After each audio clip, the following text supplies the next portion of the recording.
Gyandeep YouTube channel पर आप सबका स्वागत है। आज मैं आप सबको इस वीडियो में बाल विकास की अवस्थाओं के बारे में बताऊंगी, जिससे कि सीटेट के एग्जाम में क्वेश्चन पूछ ले जाते हैं। बालकों का विकास हर एक स्टेज में किस तरह से होता है, हर एक स्टेज को क्या नाम दिए गए हैं, तो उस पर हम चर्चा करेंगे। तो आप वीडियो में लास्ट तक ज़रूर बने रहें, क्योंकि आपके लिए वीडियो बहुत इंपॉर्टेंट होने वाला है अगर आप सीटेट की तैयारी कर रहे हैं। वीडियो पसंद आए तो वीडियो को लाइक से सब्सक्राइब करना ना भूलें। तो चलिए देखते हैं क्या है बाल विकास की अवस्था यानी स्टेज ऑफ चाइल्ड डेवलपमेंट।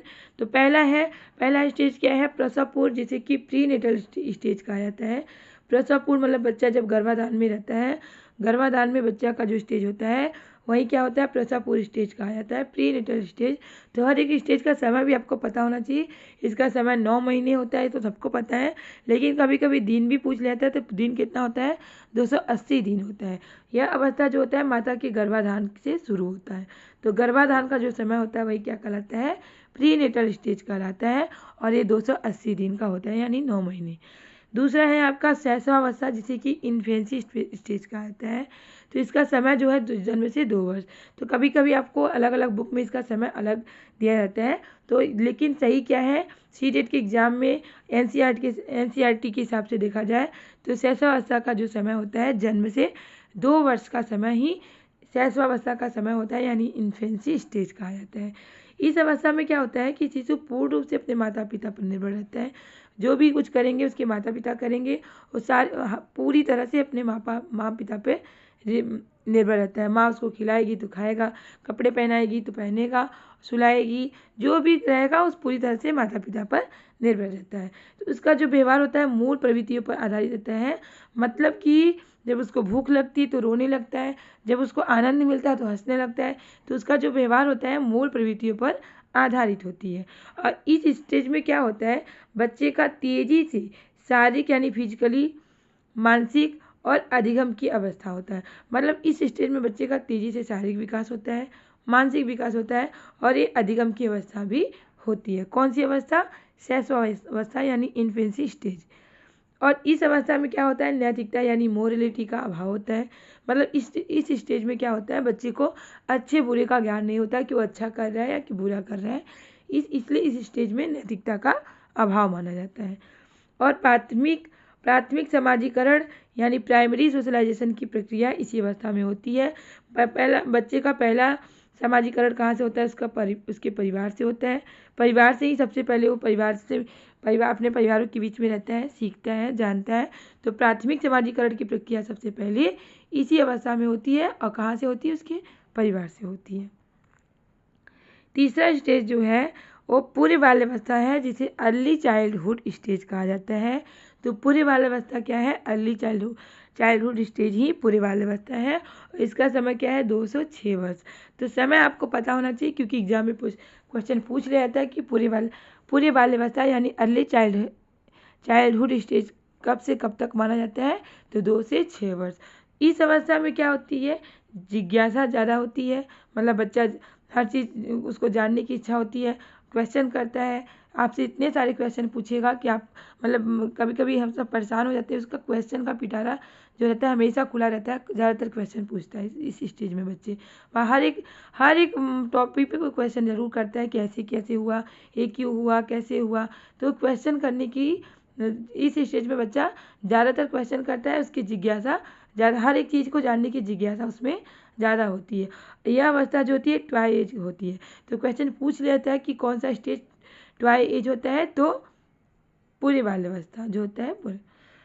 यह भाषा अर्जन के लिए संवेदनशील चरण होता है। मतलब इस स्टेज में बच्चा भाषा तेजी से भाषा अर्जन करता है, इसलिए क्या होता है? संवेदनशील चरण होता है। इस स्टेज में आप बच्चे को जैसा सिखाएंगे वही सीखेगा, इसलिए ये क्या होता है? संवेदनशील चरण होता है। किसके लिए? भाषा अर्जन के लिए। ऐसे उसे आप अच्छा सिखाएंगे तो अच्छा सीखेगा, बुरा सिखाएंगे तो बुरा सीखेगा, इसलिए यह भाषा अर्जन के लिए संवेदनशील चरण माना जाता है। इस अवस्था में बच्चा जो होता है कल्पनाशीलता वाले गेम्स में एक्टिव रूप से भाग लेता है। तो बच्चा क्या होता है? ऐसे गेम्स में भाग लेता है जो कि जिसमें वो कल्पना करता है, कल्पना करने की भावना उसमें होती है। हर चीज़ में वो कल्पना करता है कि ऐसे करेंगे तो वैसे हो जाएगा। तो उसमें कल्पनाशीलता की भावना होती है। चौथा है आपका मध्य बाल्यावस्था, जिसे मध्य बाल्यावस्था यानी मिडिल चाइल्डहुड जो होता है, इसका समय होता है 6 से 11 वर्ष होता है मध्य बाल्यावस्था। इसे आरंभिक स्कूल की स्टेज कहा जाता है। देखिए 6 से 11 वर्ष, मान ली 6 वर्ष में बच्चा स्कूल स्टार्ट कर देता है, क्लास 1 में चला जाता है, तो इसलिए इसे आरंभिक स्कूल की स्टेज कहा जाता है। तो आरंभिक स्कूल की एज किसे कहा जाता है, तो मध्य बाल्यावस्था को आरंभिक स्कूल की एज कहा जाता है। इसे गंदी अवस्था भी कहा जाता है। बच्चा खेलता है, कपड़े गंदे कर लेता है, उसे ये सब डर नहीं रहता कि मेरे कपड़े गंदे हो रहे हैं, तो इसे गंदी अवस्था भी कहा जाता है। इसे स्फूर्ति की अवस्था या स्मार्ट एज भी कहा जाता है। इसमें बच्चा बहुत ज़्यादा उसमें स्फूर्ति होता है, एक्टिव रहता है, इसलिए क्या कहा जाता है, इस स्टेज को स्फूर्ति की अवस्था यानी स्मार्ट एज भी कहा जाता है। गेम्स स्टेज भी कहा जाता है और खेलों की अवस्था भी कहा जाता है। देखिए टॉय एज कहा जाएगा किसे, पूरे बाल्यावस्था को, और गेम्स स्टेज किसे कहा जाता है, मध्य बाल्यावस्था को। इस अवस्था में संग्रहण करने की प्रवृत्ति होता है। बच्चा अपने चीज़ों को संभाल के रखता है कि खो ना जाए, तो संग्रहण करने की प्रवृत्ति इस स्टेज में होती है। और इसे टोली, समूह या गैंग की अवस्था करता है। मतलब बच्चा अपना ग्रुप बनाता है, दोस्त बनाता है और अपना समूह में वो काम करता है, तो इसलिए इस स्टेज को टोली, समूह या गैंग की अवस्था कहा जाता है। क्वेश्चन एग्जाम में कई बार पूछा जा चुका है कि टोली, समूह या गैंग की अवस्था किस स्टेज को कहा जाता है, तो मध्य बाल्यावस्था को ही टोली, समूह या गैंग की अवस्था कहा जाता है। तो कौन सी स्टेज को क्या नाम दिया गया है, इस तरह से क्वेश्चन एग्जाम में पूछा जाता है। इसे जीवन का अनोखा काल भी कहा जाता है। जीवन का अनोखा काल किस स्टेज को कहा जाता है, तो मध्य बाल्यावस्था को जीवन का यूनिक पीरियड कहा जाता है, यानी जीवन का अनोखा काल कहा जाता है। यदि आपसे पूछा जाता है कि आपका कौन सा समय जो है सबसे अच्छा है, तो आप बोलेंगे स्कूल एज, यानी यही जो मध्य बाल्यावस्था है यही क्या है, स्कूल एज है। तो हम लोग बोलते हैं ना कि हमारा स्कूल एज सबसे अच्छा था, कि उसकी इस स्टेज में बच्चे को कोई ना टेंशन होता है, ना फिक्र होता है, वह बेफिक्र होकर हर चीज़ अपना मस्ती करता है, एंजॉय करता है, खेलता है। तो इसलिए इस काल को जीवन का अनोखा काल कहा जाता है। इसमें तार्किक चिंतन की अवस्था भी कहा जाता है। इस स्टेज में बच्चे में क्या होता है, तार्किक चिंतन का विकास हो जाता है। वह चीज़ों में तर्क वितर्क करने लगता है, चीज़ों में अपना लॉजिकल थिंकिंग लगाने लगता है। तो इसलिए इस स्टेज को तार्किक चिंतन की अवस्था भी कहा जाता है। तो लास्ट है आपका चौथा, जिसे किशोरावस्था कहा जाता है। इसका समय क्या है, 11 से 18 वर्ष। किशोरावस्था का समय क्या है, 11 से 18 वर्ष। इसमें अक्सर परिवार की तुलना में फ्रेंड की राय महत्वपूर्ण होती है। देखिए किशोरावस्था में नहीं, बच्चा जब 11 से 18 वर्ष की एज में होता है, तो उसे क्या होता है, अपने परिवार की अपेक्षा क्या होता है, अपने फ्रेंड की राय ज़्यादा अच्छी लगती है। फ्रेंड के को ज़्यादा इंपॉर्टेंट देता है इस स्टेज में। परिवार की बातें उसे ज़्यादा अच्छी नहीं लगती है, परिवार के बीच भी रहना इतना पसंद नहीं करता है जितना कि फ्रेंड के बीच में रहना पसंद करता है, और उनकी राय लेना उनकी राय को क्या करता है, इम्पोर्टेंट देता है। तो इसे जीवन का सबसे कठिन काल कहा गया है। जो किशोरावस्था होता है इसे जीवन का कठिन काल कहा गया है। तो क्वेश्चन पूछा जाता है कि जीवन का कठिन काल किसे कहा जाता है, जीवन का कठिन काल यानी हार्ड टाइम किसे कहा जाता है, किशोरावस्था को कहा जाता है। जीवन का कठिन काल किशोरावस्था को सबसे कठिन काल किसने कहा है, तो किसने कहा है, क्वेश्चन पूछ लेते हैं, किलपैट्रिक ने किशोरावस्था को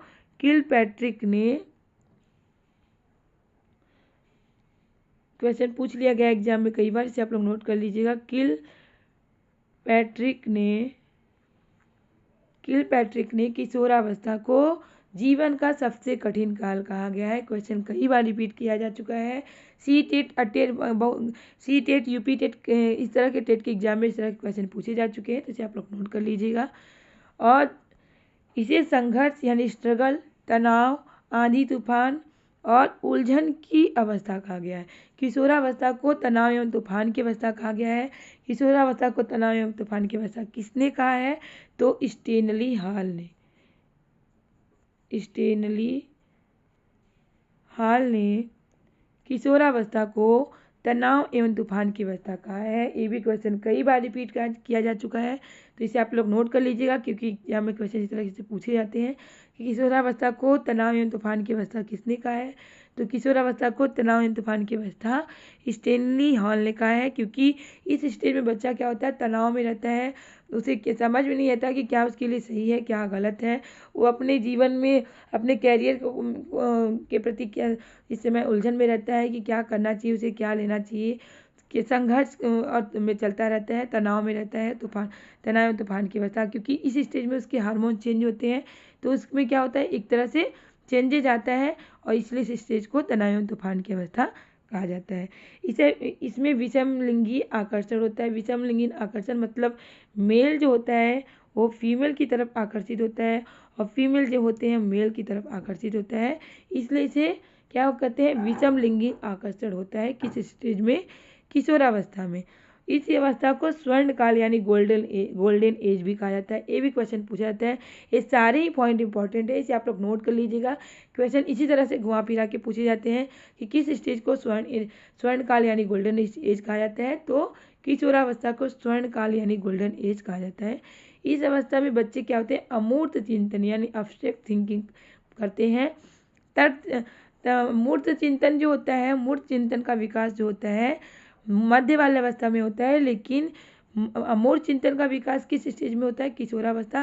यानी इस स्टेज में बच्चे जो होते हैं जो चीज़ें नहीं देखते हैं उन पर भी कल्पना करने लगते हैं, तर्क करने लगते हैं। तो अमूर्त चिंतन का विकास होता है, अब्स्ट्रैक्ट थिंकिंग इस स्टेज में विकसित होता है। इस अवस्था में वीर पूजा, हीरो वर्शिप की भावना होती है। अब देखिए, हीरो वर्शिप की भावना होती है, बच्चा किसी को अपना आदर्श मान लेता है और उसी के जैसा वो भी अपना व्यवहार करता है, उसी को फॉलो करता है। जैसे कोई हीरो हीरोइन को फॉलो करता है, या कोई मतलब कोई अच्छे कोई महापुरुष है उनको देख के कोई देशभक्त है तो जैसे नेताजी को, किसी को मतलब अच्छे लोग को फॉलो करता है कि हमको भी उनके जैसा बनना है। तो वीर पूजा की भावना जो होता है इस स्टेज में आती है। तो ये रहे आपके सारे स्टेज, बाल विकास की जितनी अवस्थाएं हैं, जितने स्टेज हैं। तो इस एग्जाम में क्वेश्चन इसी तरह घुमा फिरा के पूछे जाते हैं। हर एक स्टेज से का समय क्या है, हर एक स्टेज को क्या नाम दिए गए हैं, तो इस तरह से क्वेश्चन पूछे जाते हैं। इसे आप लोग नोट कर लीजिए क्योंकि सारे ही पॉइंट इंपॉर्टेंट है। मैं वही सारे पॉइंट लेकर आई हूँ जिससे कि एग्जाम में क्वेश्चन पूछे गए हैं, पूछे जाएंगे। तो इसे आप लोग नोट कर लीजिएगा। उम्मीद है कि आपको वीडियो ज़रूर पसंद आया होगा। वीडियो पसंद आए तो वीडियो को लाइक से सब्सक्राइब करना ना भूलें, क्योंकि आपका लाइक से सब्सक्राइब करना ही हमें मोटिवेट करता है इस तरह के क्वेश्चन, इस तरह के टॉपिक लाने के लिए, जिससे आपकी अच्छी तैयारी हो सके और आप अपने एग्जाम में सफल हो सके। मैंने सीटेट पे और भी सारे वीडियो बनाए हैं, पियाजे, कोलबर्ग, वाइगोस्की और वृद्धि एवं विकास पर भी मैंने वीडियो बनाए हैं, तो आप वीडियो प्लेलिस्ट में जाकर देख सकते हैं। तब तक के लिए मिलते हैं नेक्स्ट क्लास में। बाय।